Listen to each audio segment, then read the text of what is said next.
Coach, let's talk a little bit about coming in as your first year as a head coach, but not unfamiliar. You've been around here for a while. You know the kids. You know the athletes. How many kids you got out this year? We're looking right about 20 kids out for football for us this fall. And the leadership's coming from where?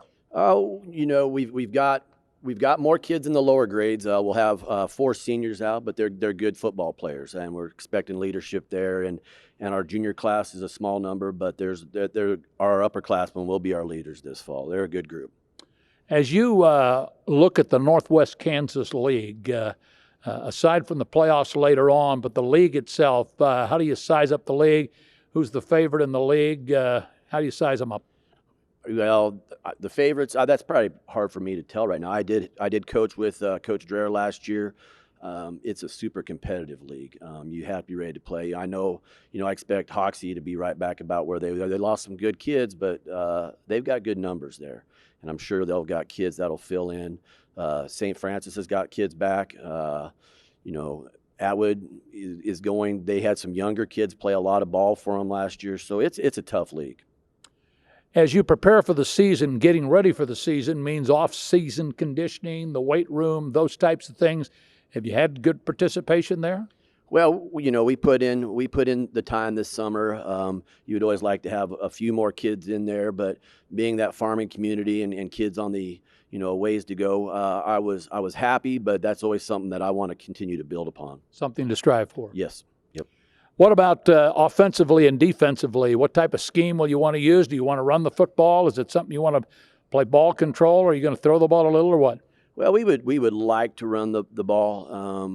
This will be my first year coaching 8-man football. I've only been 11-man. It's a different game. There are similarities, obviously, more on offense than defense. But we would like to run the ball. But you've got to find big chunk plays, and we're going to try to find those in the passing game also. Defensively, we're going to stick with the same system we had last year on defense, and try to get teams to 3 and out as quick as we can and get the ball back in our hands. I've heard, and I haven't really talked to anybody else about this, but that a lot of these schools this year, instead of the annual soap scrimmage, and I guess it's still a soap scrimmage, bringing in other teams to do a little scrimmaging. Is that the case here?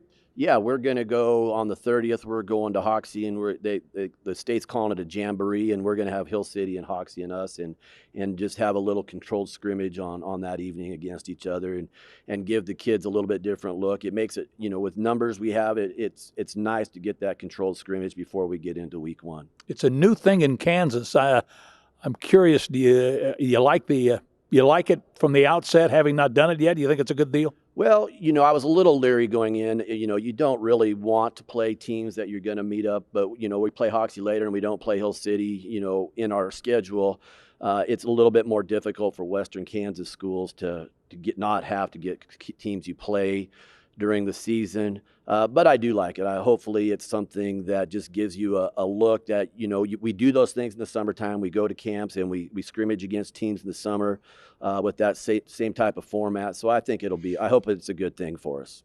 All right, listen, Coach, good luck to you as you open up the 2019 season and go through the season. The best of luck to you, and we'll follow you at OpenSpaces Sports. Thank you, Rich. Thank you, guys. Right. Coach Williams joined us, the head football coach of the Red Devils at Oberlin, on OpenSpacesSports.com.